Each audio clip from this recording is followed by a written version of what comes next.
शेर बाघ की लड़ाई। शेर को जंगल का निर्विवाद राजा की उपाधि प्राप्त है। ऐसे में एक सवाल बनता है कि शेर और बाघ में कौन जीतेगा। ये तो हम क्लियर नहीं कह सकते हैं कि कौन जीतेगा, लेकिन शेर राजा है, उसे ही जीतना चाहिए। हालांकि अध्ययनों के अनुसार जंगल के डॉन बाघ को शेर से जीतने की अधिक संभावना है। वैज्ञानिकों का कहना है कि बंगाल टाइगर और अफ्रीकी शेर के बीच लड़ाई में 90% संभावना है कि बाघ जीतेगा, क्योंकि बाघ शेर से अधिक तेज, क्रूर और फुर्तीला होता है। एक बाघ शेर से 5% लंबा और 8% भारी होता है। दोस्त, हम सब ने सुना है कि जंगल का राजा शेर होता है, लेकिन बाघ भी उनसे कम नहीं होता। शेर भले ही राजा हो, लेकिन ताकत के मामले में बाघ शेर से पीछे नहीं है। दोनों जानवरों का नाम जंगल में सबसे ऊपर होता है। इन दोनों की दहाड़ से पूरा जंगल थरथराता है। दोनों ही जानवर अपने अपने इलाके के बादशाह हैं। इनकी बादशाहियत सभी लोगों ने देखा और पढ़ा है। जहाँ शेर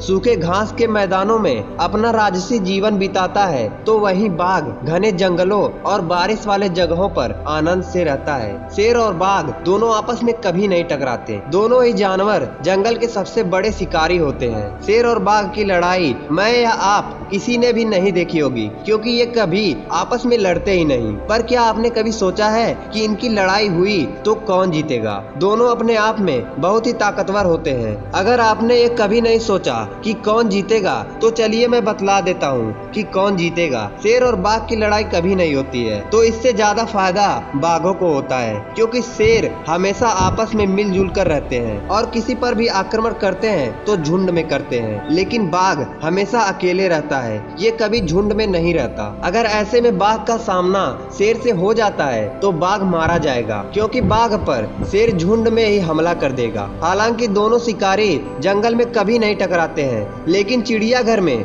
सर्कस, नेशनल पार्क में इन्हें आपस में लड़ता हुआ देखा जा सकता है। और अगर डायरेक्टली वैज्ञानिकों के तौर पे माना जाए तो 90% चांस है कि बाघ ही जीतेगा।